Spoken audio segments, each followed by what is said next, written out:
everyone. My name's Hannah and I'm the Sustainable Backyards Coordinator for EnviroHub. Thank you for those that are joining us for the live Korero tonight as part of Sustainable Backyards. We're really looking forward to the session and we're joined by some great speakers tonight, so I think you're all really going to enjoy it. And we're about halfway through Sustainable Backyards now. The month has actually gone really fast. And I hope you've been enjoying the new format and the program so far. Most sessions are recorded and they are available on the app.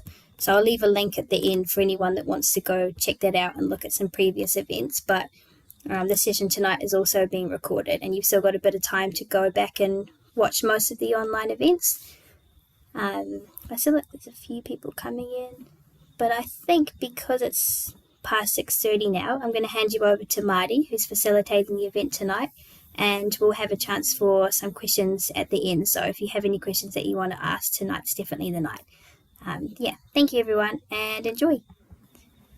Oh, kia ora Hannah, thank you, and kia ora koutou katoa, ko Marty Hoffert tēnei.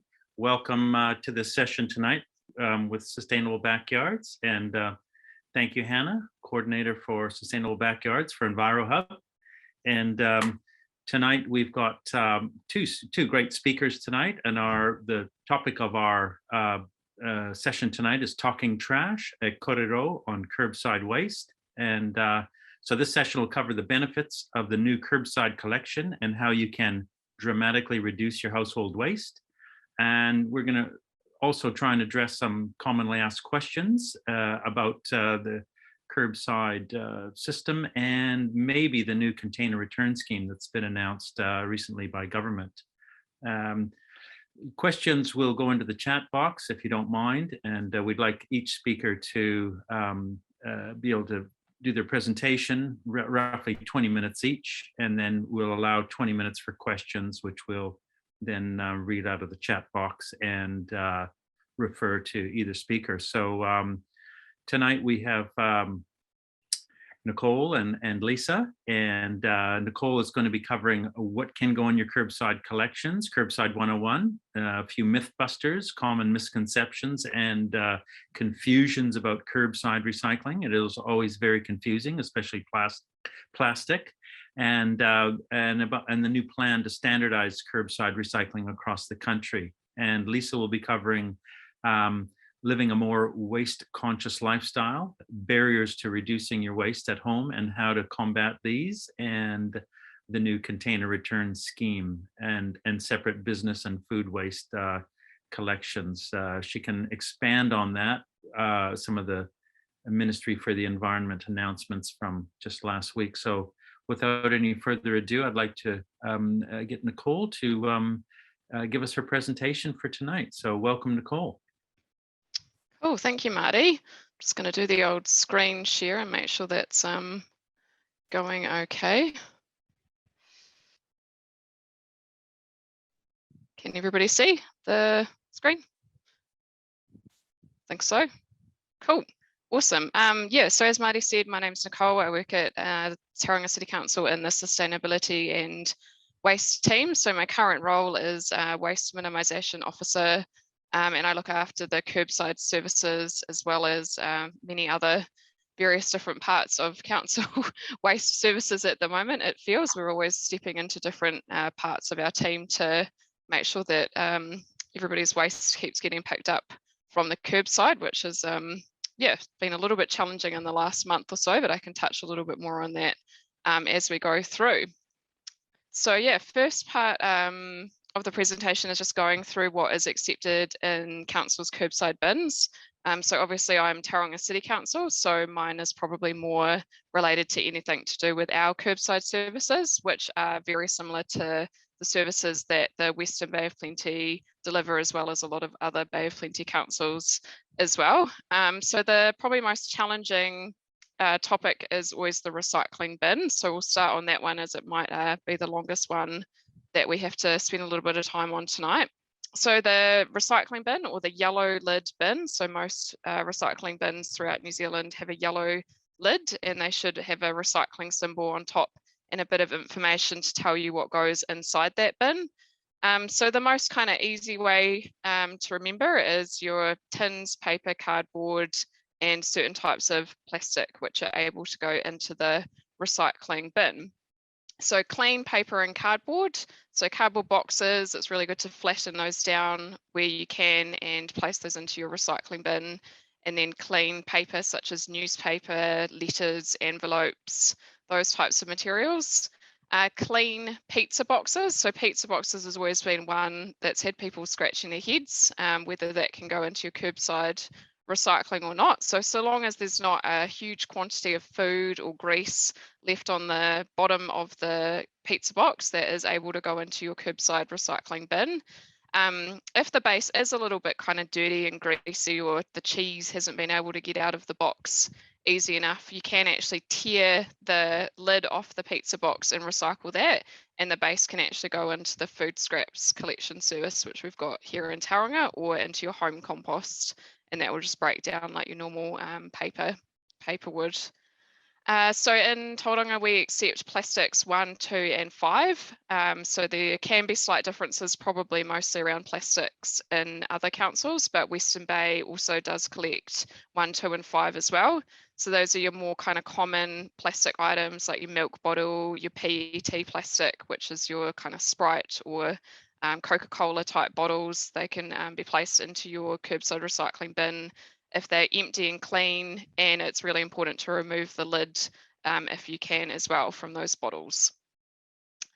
So plastics 5, that's often containers. So you might have your ice cream container or your yogurt container, so larger plastic containers. The lids of these can actually be recycled so long as they're kept separate from the base product.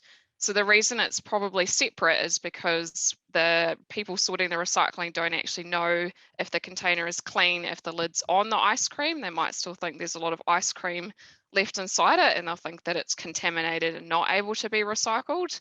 So washing and cleaning your ice cream container and putting the lid and the base in separately means that both of those items will get recycled going through the recycling centre. Yeah, so plastics is probably the most sort of confusing, and if you've got any sort of burning questions, feel free to write them in the chat, and I can go into more detail about plastics at the end with those particular sort of hard plastic products. Soft drink cans, so that's your Coke or Sprite again. So tin cans, rinsed, and they can be squashed or unsquashed. It doesn't really matter at our materials recovery centre whether they are or not. Then you've got your steel tin cans, so spaghetti or baked beans or peaches. Those types of cans can be washed and placed into your curbside recycling bin, as well as things like tuna cans, but they definitely need to be clean. I know that's a common bugbear around our office with the cleaners who pick up the recycling, is that people don't tend to wash out their tuna cans after they've had their lunch. So good to make sure you try and do that. Tin foil was actually one of the little mythbusters that Hannah sent through to me earlier in the week. So tin foil can be recycled so long as it's kind of like a largish quantity and scrunched up into a ball. So that can go into your recycling bin, and that's probably a good one to keep note of with Easter coming up, because a lot of the Easter eggs are wrapped in foil, and you can again scrunch that up into like a larger quantity and put that in your curbside recycling bin. But just putting small little bits of foil would probably just get lost amongst all of the other recycling as it went through the sorting line. Yeah, so some of the things that can't go into your curbside recycling bin, so a Tetra Pak or a milk or juice carton. So I've got a picture of that up there with the little cow on it. So those sort of cartons actually can't be recycled in your curbside recycling bin at this stage. So they're a multi-layer product. So they're made of plastic, tin foil, and paper. So to separate those products can be quite an intensive process, and can be quite challenging for recyclers to actually do that. So at the moment, those ones need to go in the red lid rubbish bin. Plastics, so 3, 4, 6, and 7, obviously those ones don't fit within our 1, 2, and 5, so they need to go into the red lid rubbish bin, or we can try and reduce those where possible by finding an alternative product that might be in a recyclable plastic rather than a non-recyclable plastic. Things like soft plastics, so your plastic bags or bread bags or even those fruit bags from the supermarket. So sometimes they'll have the plastic identification number on them, but they're not actually recyclable in a curbside service, purely because the plastic bags kind of get wound around lots of other things, and then they create a little bit of a jam at the recycling facility with those products. It doesn't mean that it can't be recycled, it just means it can't be recycled in the curbside bin. You could take those products to your soft plastic recycling depot if you've got one of those locally in your town. So compostable packaging and coffee cups, again, it's a little bit of a sort of tricky one. There's always a lot of misinformation out there about compostable packaging. So any kind of compostable packaging can't go into the curbside recycling bin, and it also can't go into the curbside food scraps bin, which we do have a service for that in Tauranga. So those products often will take longer to break down in a compost system than other products, so paper and cardboard, for example, because they might contain a plastic lining that's made of sort of plant product, but it requires a lot hotter, longer compost process to break down. And then of course that means that it can't be recycled with paper and cardboard because the plastic kind of lining doesn't really fit in with your fibers that are in the paper and cardboard process. So coffee cups, the same sort of idea. So some coffee cups will even tell you that, hey, I'm compostable, you can put me in your compost bin, but we don't really want those in food scraps or curbside recycling, just because of those issues with the layers of them and the way that they have to be processed in order to recycle or compost those products. Some coffee cup lids might be a 5. So if you come across one of those, you could give that a wash and pop it into your curbside recycling bin if you're wanting to take that back home with you. Or of course, a good choice is to avoid coffee cups entirely and grab a reusable and fill that up when you next go to grab a cup of coffee. What else we got? So lids, so small lids, as I was saying, it's good to take those off your plastic bottles, but please don't put them in your curbside recycling bin. Put those into the red rubbish bin, just because they can create a few issues with the recycling sorting as well, and they're so small that they kind of just fall through and get a little bit lost amongst everything in the system. But larger lids like ice cream are okay to go in there. And for some reason, we seem to be finding a lot of paper towels in the recycling bin here in Tauranga. So we actually have a recycling inspector who goes and checks recycling bins. He kind of goes and just picks an area to target every week, and he looks through the bins and reports back some very interesting findings in recycling bins. But one of his bugbears is paper towels and soft plastics. So both of those items need to go into the red rubbish bin, or some paper towels can go in the food scraps bin, depending what they've been used for. So that's your blasted 101 on recycling. So I'll move on to the next one, but please do pop any questions about that in the chat, because I've very likely missed something that maybe you were wanting to find out about recycling. Sorry, oh, there it goes. Okay, so glass recycling service. So glass is probably one of the easier ones to get your head around. So glass bottles and jars only. So that's glass that's being used for a food or beverage sort of container. And those can go into your blue glass crate if you've got one of those at home. So Tauranga and Western Bay both have glass recycling crates, which are put out fortnightly. And so you need to make sure you remove the lids off the glass products as well, and avoid some of the things which I've got up in the little pictures. So broken glass is a no-go in your glass recycling, just because it's hand sorted at the curbside, and we don't want the drivers to be having any issues with cutting hands and that type of thing, or dropping glass onto the ground when they're working through that process. Medicine bottles, we get a few questions about those. So because a medicine bottle is sort of used for a different purpose than, say, a fizzy drink kind of Coke glass bottle, unfortunately they can't be mixed in with the glass at the glass recycling facility, as some of them take a little bit longer to break down, and they can create issues with the quality of the glass that's produced from the recycling process. So unfortunately we're not able to accept medicine bottles at curbside for the time being. I'm hoping that maybe we can get some kind of drop-off point for those one day at the transfer station and use those for something else rather than needing to send them to the landfill. Same with perfume bottles, so they've not been used for a food kind of purpose, and often that glass comes from overseas as well, so we don't really know kind of its composition and how it's going to melt down with the other glass products. And I know it seems obvious with glass, but please don't put any paper or cardboard into the glass bin. People seem to sort of fill the glass into the box that it came in and then put the whole box into the glass crate. Unfortunately, that just makes the driver's job a heck of a lot harder to work through when they're needing to remove it from cardboard, or they might end up rejecting your curbside bin, which again would be a little bit inconvenient. Cool, food scraps. So yeah, Western Bay, some parts of Western Bay have a food scraps collection service if you live in more of the sort of town areas, not so much for the rural properties. And Tauranga City started our food scraps collection service in July last year. Unfortunately, it's had a few ups and downs. So in August last year, we had COVID and we had to postpone the food scraps collection service. And currently, we're also experiencing issues with driver shortages, so food scraps has also had to be temporarily suspended from collection, which is pretty gutting for us as well, knowing that the food might be going to landfill rather than being collected from curbside. So food scraps, the food scraps bins can take all kinds of food scraps, so meat, dairy, bread, leftover cake. Don't know why anyone would have leftover cake, but if you had some, it could go into your food scraps bin. The sort of key things that probably don't go in there is we don't want any tea bags. So tea bags, some of them contain a little pieces of plastic. And then obviously when that goes into the compost system, it doesn't really break down and can create issues with microplastics in the soil.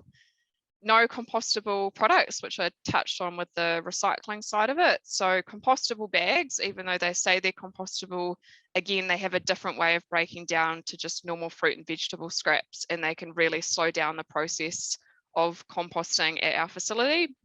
So we just don't really want those in the mix if possible. Plus, using a compostable liner in your food scraps bin is actually creating another piece of waste, only to then put it out onto the curb and have that taken away to be composted when the bin can just be filled up with the food and put out on the curb. So the food scraps bins, a good way if you're worried about having no liner is to line it with newspaper, or you could use a shopping bag, a paper shopping bag that you might have gotten from the supermarket to pop your food scraps into. And if possible, it's really good to try and remove the fruit stickers from your banana skins and avocados and kiwi fruit, those kinds of fruit and vegetables that you don't eat the skin. It's good to try and take the label off if we can remember to do that before putting it in the food scraps. I won't spend too long on garden waste because it's probably the easiest one of our services. So anything from the garden can go into the garden waste collection bin. So garden waste is an optional service that Tauranga City Council provides for residents. So it's not part of the rates funded service like the other bins that we've just talked about. And yeah, people can sign up for this if they have a section which generates some garden materials, so grass clippings, leaves, flowers, debris, that kind of stuff. The main things we don't want in there is rocks, things that are very fibrous, so cabbage tree leaves and flax. They don't compost so well at the compost facility, so they unfortunately have to go into the red lid rubbish bin.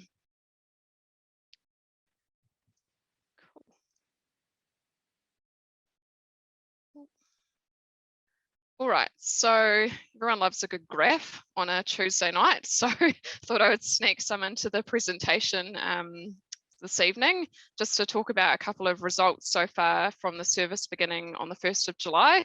So we haven't quite made it to our 1-year anniversary yet for curbside services, even though it certainly feels like it's been a long year already. So as of February, we've diverted 57% of our waste from landfill, or a total of 1,615 tonnes from the 2,846 collected. So that was for February statistics, sorry, and we've diverted 12,407 tonnes since the 1st of July. So that's all your materials, so food, glass, recycling, and it does also include garden waste as well, which being a heavier material kind of helps us on the way there a little bit with the statistics. So as you can see in the top graph, we are still collecting quite a bit of rubbish. So there's definitely still some work to do about getting people using the system well and making sure they are taking out every piece of divertible material from the rubbish bin before putting that out, and educating people about reducing their overall waste footprint as well. So we had a bit of a peak over sort of December, January, which is probably fairly expected for Christmas. But again, those have sort of come down now. We're experiencing more kind of normal levels of collections at the moment throughout the city. And we'll probably see another little shift as well with the current services not being run with the glass and the food, which we're not currently doing at the moment. But yeah, unfortunately not a lot that could be done about that particular one. Cool. And anyone who's from Tauranga might have heard about the change bin size campaign that we're currently doing. So when we rolled out the service, we gave every resident one bin bundle. So there wasn't really any choice about the size that they received. And they also had to put the collection frequency was the same for every household as well. So obviously that can be a bit of a struggle for those people who might have, 10 people living in a household and a 140 litre bin put out fortnightly. So we've kind of come up with these different bundles instead of giving every household in Tauranga the option to choose from every single different bin. It was just a little bit more sort of tidy to put it together in some bundles. So the small bin bundle, houses can opt to downsize their rubbish bin to an 80 litre bin collected fortnightly, and their recycling bin to a 140 litre bin collected fortnightly as well. And then that reduces the cost by $30 in the next financial year. We then have the standard bin bundle. So that's what every property was given last year. So if anyone wants to stay with that one, they don't really have to do anything. That will just carry on as normal for the next several years that they want to use that service. And then we've got the large bin bundle. So that's more suitable for households who are producing a high amount of waste, or like I said, maybe you've got a property with 10 or 12 people living in them. They might have a granny flat out the back, but aren't eligible for 2 sets of bins. So this will really suit people like that quite well. And so the cost for that is an extra $100 because you're getting the 240 litre rubbish bin as opposed to the 140 litre rubbish bin in the standard bundle. So I guess a positive spin on that is majority of signups or changes that we've had requested so far have actually been wanting to downsize their bin bundle. So that means that most Tauranga residents are finding that the bins are a little bit too big. So they might be wanting to go for a smaller one because they don't produce much waste. And then other than that, a lot of people are just staying with the standard size, and we've had a very small amount of people wanting to upsize their bin bundle out of the people who've registered to swap their bin size. And I should have put the link up there, but if anyone's wanting to do their bin size swap and you're the ratepayer of your property in Tauranga, you can just visit our website and pop on there, and there's an online portal where you can change your bin size that way. How am I going for time, Marty? I feel like You're just about there. So okay, one more. Wrap up another slide or a couple more. Okay, awesome. Thank you. And then lastly, I just wanted to talk about our upcoming waste management and minimisation plan. I know it wasn't on the original scope for the talk, but it's a good opportunity to bring this to anyone's attention who hasn't heard about this yet. So the waste management and minimisation plan is a document that council has to put together every 6 years and kind of gives us a goal and some tasks that we have to achieve for the next 6 years. So our last plan was adopted in September 2016. So that's just about to come to the end of its kind of lifespan. And one of the key parts of that was to introduce a curbside service for waste. So luckily we can tick that one off the list and put together some more plans for the future and how we want waste services to look and what we want to achieve here in Tauranga. So the vision for the WMP is reduce waste to landfill. And last sort of discussion that I was involved in around that, a few people weren't thinking that that was aspirational enough for TCC. So we're really keen to hear people's feedback on how they feel about that and what they might like that to look like. So that's why we have the consultation, and submissions can be made around the WMMP, which will be opening towards the end of April. I didn't have an exact date for that yet, but I think it'll be around the sort of 29th of April. And then I just picked sort of a couple of key points from the plan of targets that we want to achieve and things that will be in there. I won't read all of those, but I suppose the sort of most interesting one would be looking more at our C&D waste, so construction and demolition waste, and meaning that that's a really key part of our program of what we want to start working on now that we've introduced the curbside residential service. It will be good to start kind of taking up that level and looking more at that waste stream and how we can make some reductions around the amount of construction and demolition waste currently being sent to the landfill. Cool. I think I'll wrap it up there before I take up the rest of the the talk tonight. Thank you, Nicole. Thank you. Obviously very passionate about your job and very knowledgeable as well. So thank you so much for that. And thank you for clarifying information on pizza boxes. I'm always horrified when I hear there's councils that just throw the baby out with the bathwater and say, that's it, no more pizza boxes are accepted. It's like getting a little bit of milk in a milk bottle and saying that we're not taking milk bottles anymore. So good on you for telling us that, you know, if it is really contaminated, you can tear the bottom off and put it in with your food scraps. Curbside. So that's really great to know, because it is, pizza boxes can be as confusing as plastic. Yeah.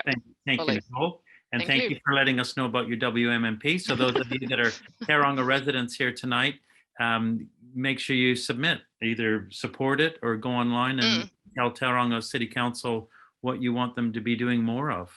That's your opportunity to do that. Yeah, and I'm sure EnviroHub will share when that's open as well. So if people are following the EnviroHub Facebook page, I'm sure they can find out more that way. Thank you. Thanks, Nicole. So our next speaker tonight is Lisa Eve, and Lisa will be covering living a more waste-conscious lifestyle, barriers to reducing your waste at home and how to combat these, and the new container return scheme, and the proposal from government to have businesses separate food from their landfill waste. So for those of you that don't know Lisa, she's a consultant with Eunomia, and she's been in this sector for a long, long time. Probably I've known Lisa for at least 20 years, and she's written an enormous amount of reports and waste management and minimization plans for numerous councils around the country, and a number of research reports. And so it's really great to have you here tonight, Lisa, and really looking forward to hearing your presentation. Thank you, Lisa. Marty, you're really dating me there with that, the fact that we've known each other for 20 years. Has it really been that long? It's actually probably been a bit longer, hasn't it? I'm sorry it has. I'm sorry. Thank you, Lisa. Thanks. So thanks for that introduction, Marty. Yeah, so I currently work as a waste consultant. I first started off working in this sector with Auckland City Council when they still existed, and worked for a couple of councils in the UK, including introducing a food waste collection over there. So Nicole, I have enormous sympathy for all of you and your colleagues at Tauranga at the moment. It's not a fun time introducing new services. And about 12 years ago, I moved back to New Zealand and joined Eunomia as a waste management consultant. I work from home, and my home is on a lifestyle block just outside Whakatane. So I'm the Bay of Plenty office for Eunomia. And in my spare time, of which I have none, I also coordinate a local zero waste group here in Whakatane. So I don't actually see many names I recognise from down this way. So probably not many of you have come across me before.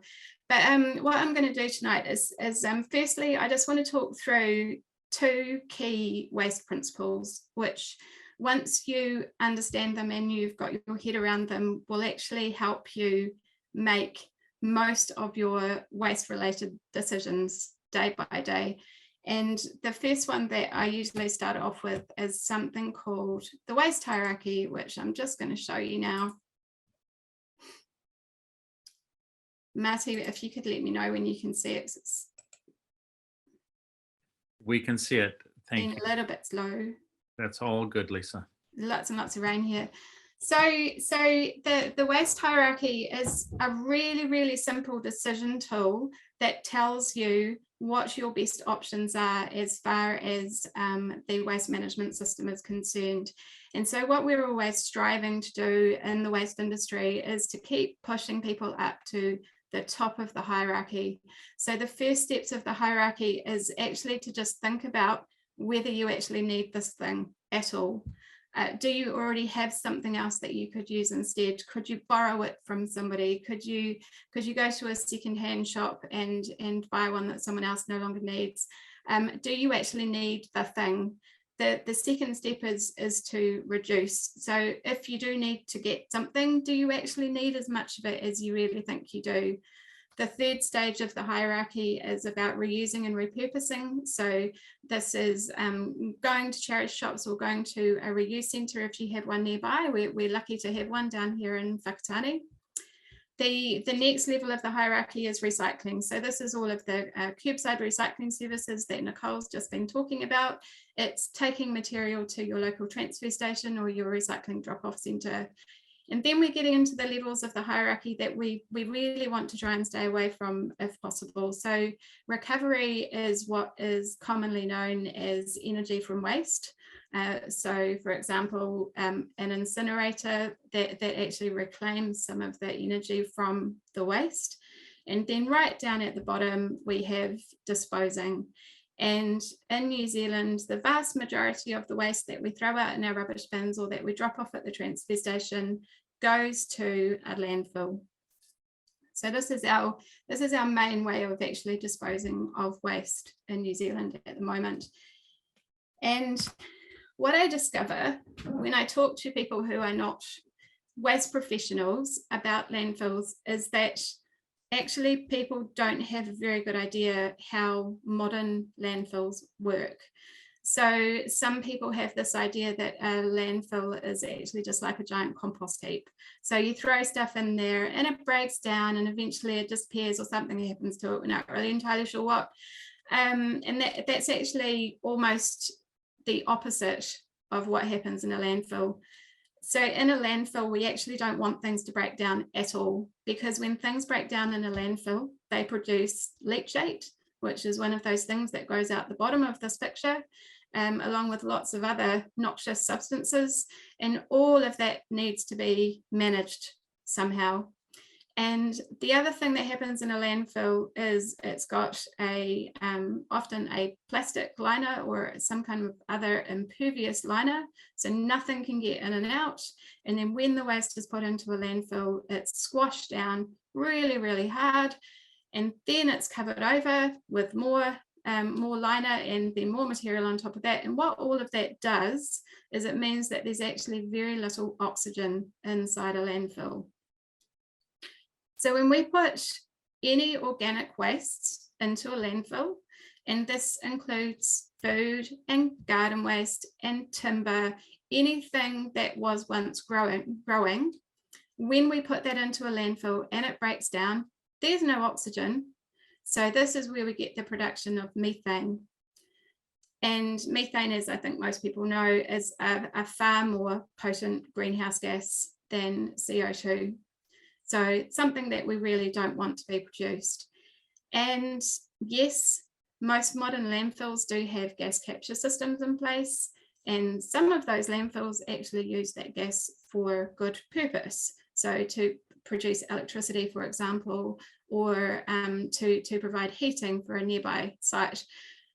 But what we know is because the gas capture systems don't get put in place until that part of the landfill is shut up, and at a certain point, they're actually taken away because there's no longer enough gas to be captured. There's still a little bit. What we know is that over the life of that landfill, only roughly about 55% of that methane will actually be captured. So this is why one of the key things we want to do when we're managing our waste is, if at all possible, do not send organic waste to landfill. Landfills are an okay place if you really have to get rid of something for what we call inert wastes. So these are things that are not going to break down in a landfill, and they might be things like concrete or rubble or even plastic, and some paper is actually almost inert when it gets put into a landfill. But what we need to remember is that by putting it into a landfill and leaving it there forever, we're actually putting those resources away into a landfill forever.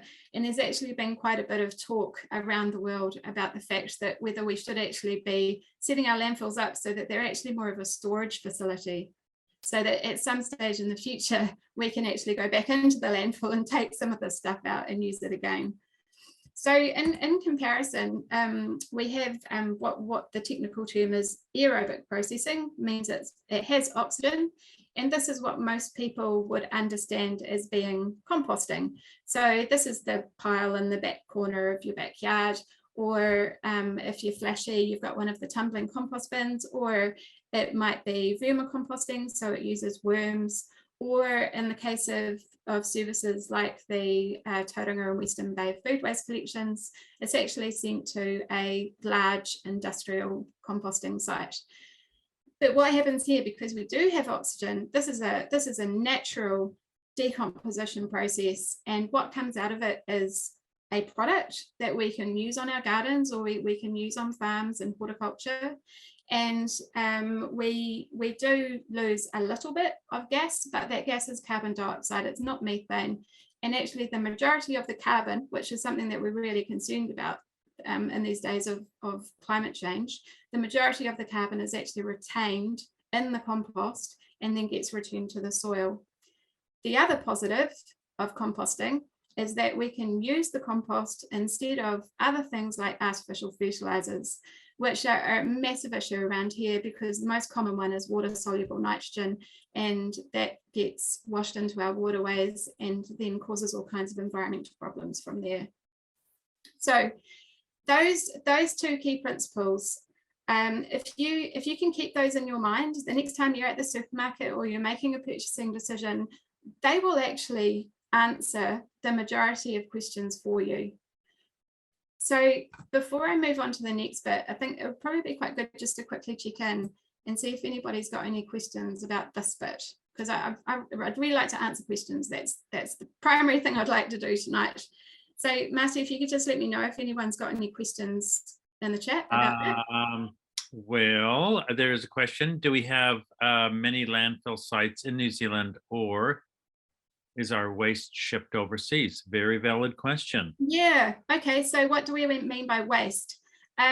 Residual waste, so stuff that gets thrown into landfills, none of that leaves the country. The vast majority of it, I'd say probably like 98-99% of it goes into a landfill. There's a very, very small percentage that goes into some kind of incineration, usually medical waste and waste that has to be treated specially. So yes, we have quite a few landfills in New Zealand. We have far fewer than we used to, and this is because the rules around how you can build a landfill have become really, really strict. And so building a landfill has become a really expensive process. And so when a new landfill is created, it's usually a very large one, and it usually takes waste from a really, really great geographical area. So the majority of the landfill rubbish from the Bay of Plenty goes to a landfill just outside Paroa, Te Rahia landfill, and a small proportion of it may go even further across to North Waikato, to the North Waikato Regional Landfill at Hampton Downs. But we do export quite a lot of stuff, but the majority of it is being exported for the purposes of recycling or recovery, because we just can't do that here. Lisa, would you like to take another question during your talk, or do you want to wait till the end? So there's no, well, I'm going to move on to some of the consultation stuff in a sec. So if there's any questions about this. Yep. One more in the chat box, sure. Yep. So this question says, where does our food scraps go, and what will we be using it for in New Zealand? I assume those would be the ones that are collected at the Curbside in Tauranga and the Western Bay of Plenty at the moment. Okay, so currently they are actually going across to the North Waikato to Hampton Downs, but what the Western Bay and Tauranga's contractor is planning to do is to redevelop the composting site at Te Maunga so that the product can actually be composted locally, because we want to try and process material as locally as we possibly can. You don't want to be driving this stuff around the country.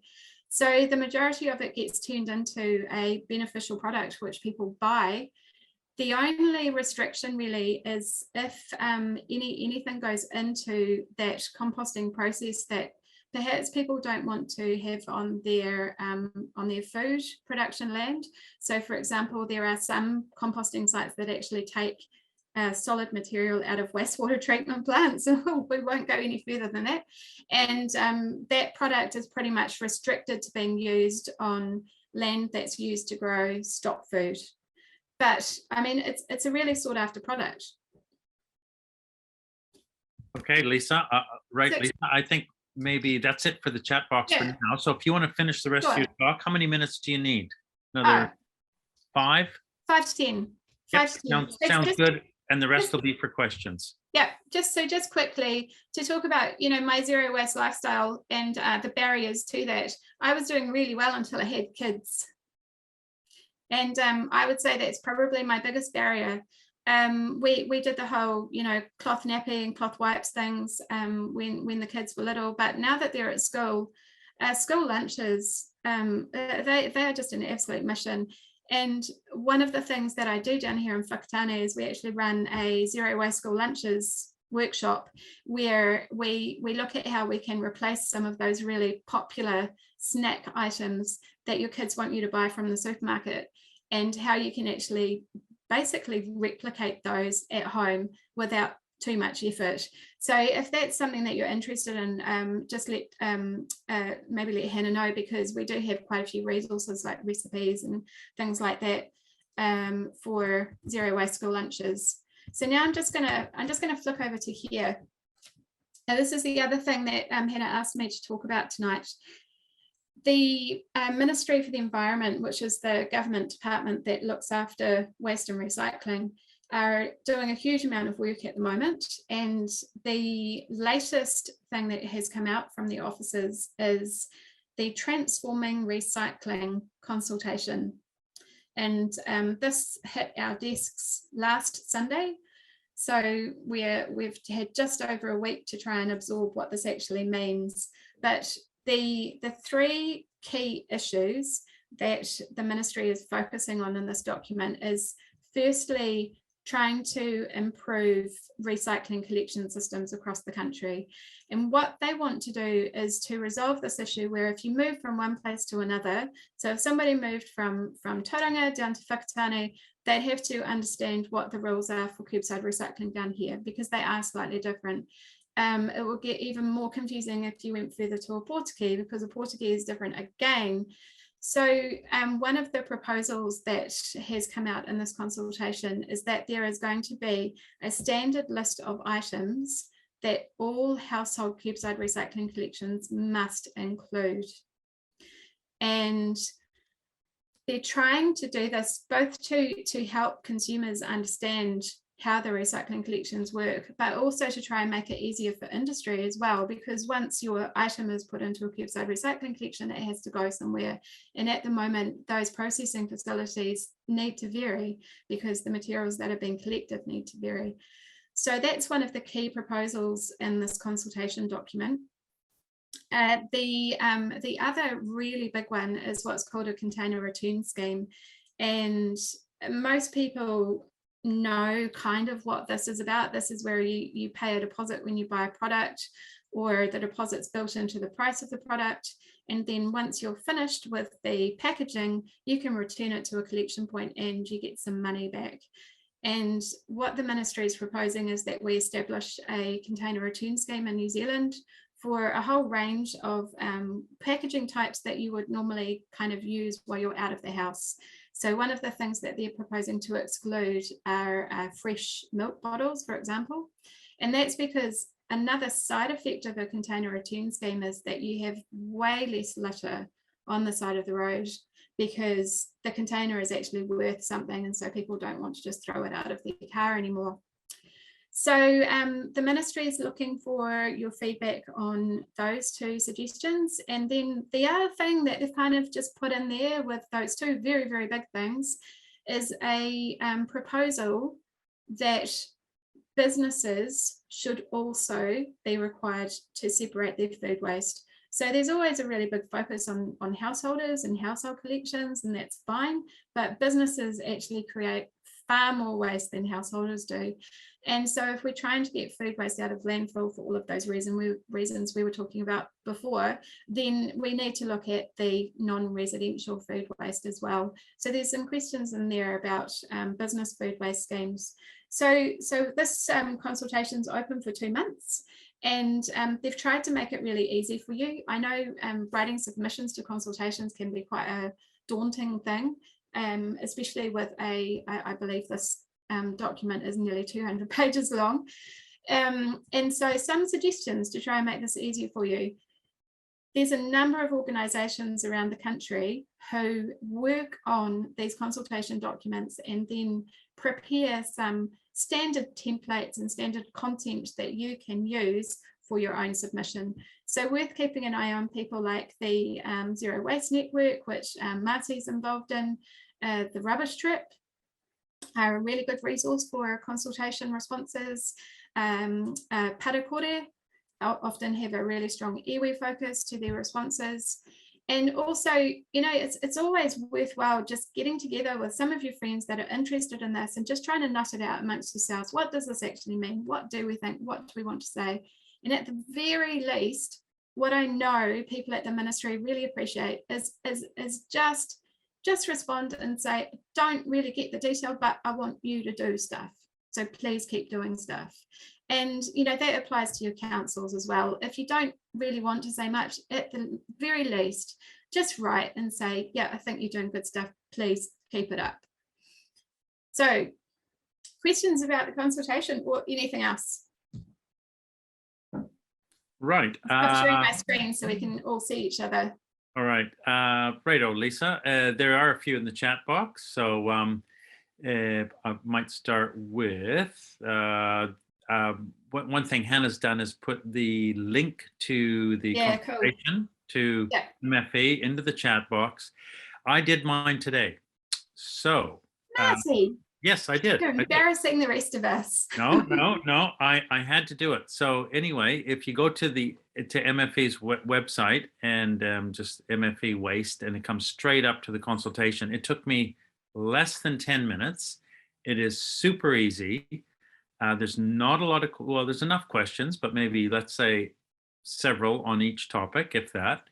And you can add comments. And so that's what I did today. And honestly, it was the container return scheme. It was the consultation on curbside recycling, and should we standardize it around the country? And of course we should. If you get on a plane in Auckland with a pump bottle or a Coke bottle or something that's recyclable, you should be able to land in Queenstown or somewhere else and recycle it. So and the last question was about the food waste, getting businesses to be responsible to sort out their food from their landfill waste. I guess one of my questions about that is, wouldn't it be easier for the government just to implement landfill bans on food and organic materials at Class 1 landfills, rather than trying to audit millions of businesses and police millions of businesses to sort out their food scraps? So that's what I put in my little comment section. Sure. What do you think about that, Lisa? Well, so this is where there's just so much going on at the moment. One of the other things that government's working on is the emissions reduction plan. And this is trying to come up with ways that we're actually going to reduce our greenhouse gas emissions as a country. And because of what I talked about earlier with methane being produced in landfills as the organic waste breaks down, one of the proposals in that is exactly what you're saying, Marty, is to actually just ban those materials from landfill altogether. It's still not a particularly easy thing to do, because how you enforce that and how you monitor that would be really challenging.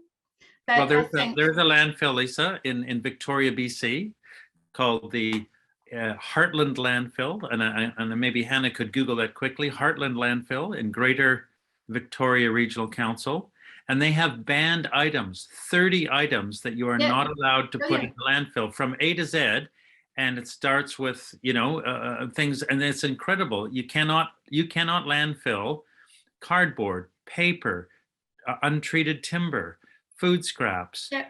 bottles, plastic Mhm. bottles that are recyclable, all the things, tires, electronic waste, all the things that they have product stewardship schemes for, you're not allowed to dump in that landfill. And it is, we could do that here. So if the government is really serious Yeah. about reducing waste to landfill, then why would you allow people to continue to dump into council transfer stations around the country grass clippings, trees, untreated timber, cardboard, paper, food, metal, and all the things we see in council transfer stations. I'm just going to get on to a few more questions. I think we need to do both. We Yeah. need to use the regulatory tools, and we need to use the stick, but we also need to make sure that if we're banning things from landfill, we need to make sure there's somewhere for them to go. And so that's where, we need to make sure that those services and that the processing facilities are there for people to use. And I just want to start at the top quickly. So from Catherine, precious plastics is in Tauranga, and people can drop off number 2, number 5, plastic lids, so milk bottle lids and fizzy drink lids, and drop off at the historic village, where they're going to turn them into amazing products. Nicole wanted to say that there's a reusable nappies on reusable nappies. They have a waste-free parenting workshop coming up online in the next 2 weeks. So tickets can be found in the chat box, Tauranga City Council, it's on KT's website. Yeah. Nicole, do you want to take a minute to talk about that, or? Yeah, it's just one of our regular workshops that we host with Kate. So it's sponsored by Tauranga City Council, so that the ticket price is greatly reduced, and you get a awesome goodie bag with 2 reusable nappies and some other products in it to get people started on their reusable nappy kind of journey. And unfortunately, we've decided to run this one online rather than in person, but hopefully we'll be back to in-person events in the next couple of months with that. There's also a food lovers masterclass on our website as well. While I'm at it.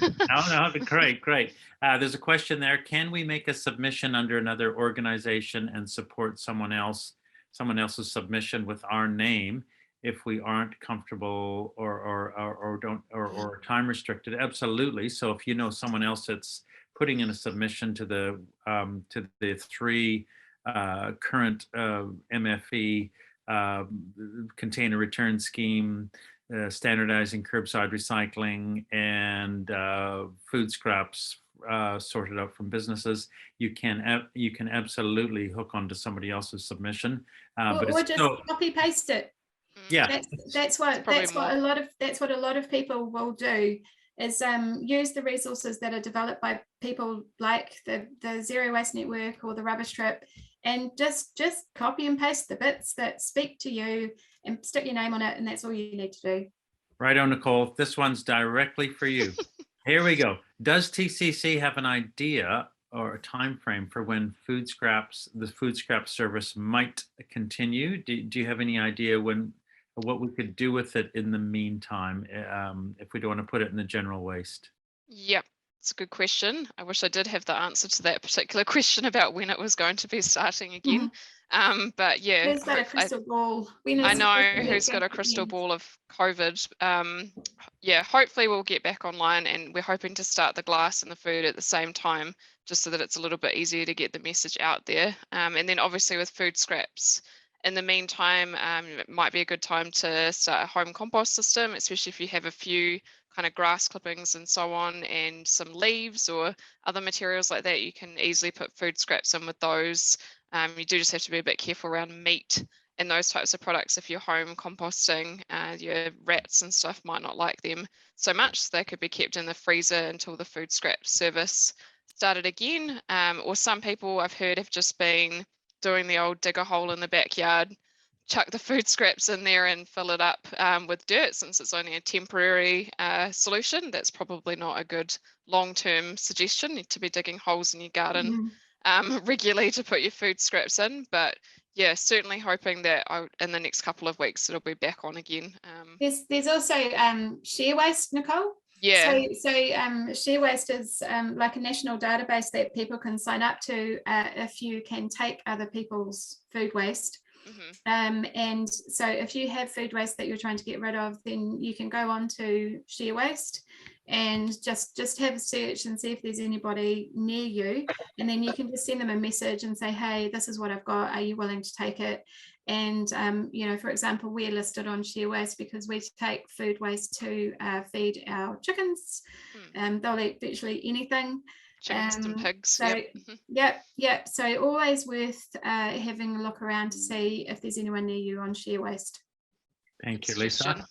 I got another question. It is our recycling sorted manually by hand or by using technology? Do you Both. want to, yeah. Both, yeah. Who's recycling? Tauranga specifically? I think you could talk in general terms, Lisa, about a MRF and how a materials recovery facility operates quickly. Yeah, sure. So, I mean, like Nicole mentioned earlier, the glass that's picked up at the curbside is hand sorted into different colours because it's far, far easier to recycle it if that's happened. But the kind of standard approach to a recycling collection in New Zealand is that everything else then goes into a wheelie bin, and that then goes to a material recovery facility in the majority of cases. So it's basically a massive warehouse with a whole load of trommels and magnets and air currents and lots of complicated gadgets that separate the recycling automatically. So there's relatively little manual work with those systems. There might be a little bit of, like, you know, gross, a really big contamination that gets picked out, but there are a few places around New Zealand where the recycling is sorted by people by hand. Extreme Zero Waste in Raglan is an example of this, where they do actually take all of the recycling to their sorting centre and they sort it out by hand. And the advantage of a system like that is that people are always better than machinery. So the different materials get sorted out to a much higher standard. And so the material that gets sold out of a hand sort system is actually worth more on export markets than material that's come out of a MRF. But it takes longer and it's a manual system. Thank you, Lisa. We're going to wrap up in a few. We've got a couple of minutes left, and then we'll wrap up. I think I just want to, one more question is, and I don't know the answer to this one, MFE will. Are universities included in the new proposal for food waste? I guess, I don't know. Would they be a business? There's 3 key proposals for the business food waste consultation.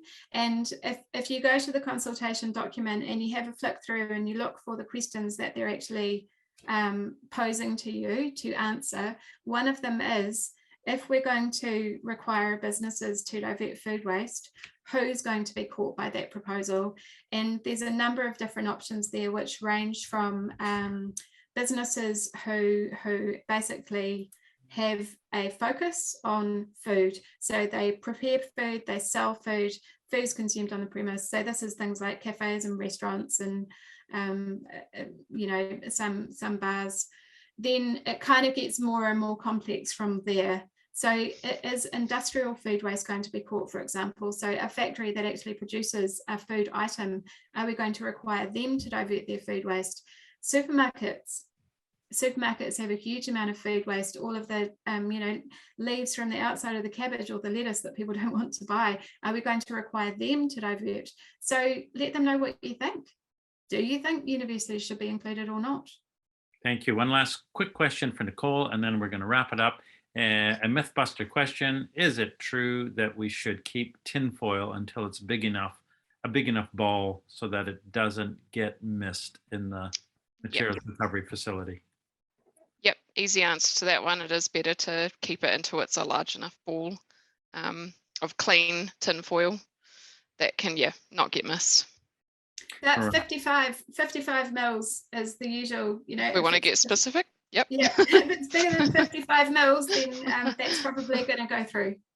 Thank you, Lisa. Okay, That's, we're going to wrap it. Standardization anyway. We're going to wrap it up here. Hannah, I don't know whether you want to come back and say thank you and good night to everyone, since EnviroHub has done so much to organize these evenings. I just want to say thank you everyone for attending, and thank you Lisa, and thank you Nicole for your excellent presentations tonight.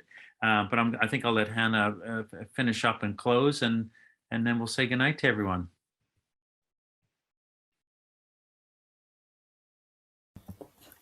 Yeah, thank you so much, Marty, and thank you for facilitating that as well. Thank you so much, Nicole and Lisa. Super good, super interesting presentations. I think people would have taken a lot away from that. And if anyone here is listening tonight and they think they know someone that might benefit from it, then please share the link after. This session has been recorded and it will be uploaded to our app probably sometime tomorrow. And yeah, that can be shared with anyone and watched again for the rest of the month of March, and probably for the future as well. I think we're going to keep a lot of our online events on a YouTube channel, so then that content is there when you want to see it. But yeah, very grateful for all of your time tonight and really enjoyed the session. Oh, kia ora, thank you, Hannah. Thank you, everyone, and we'll end it now. And have a great evening, and don't trip over your laptop cords as you get up tonight. Thanks, everyone. Thank you, Hannah. Thank you, everyone.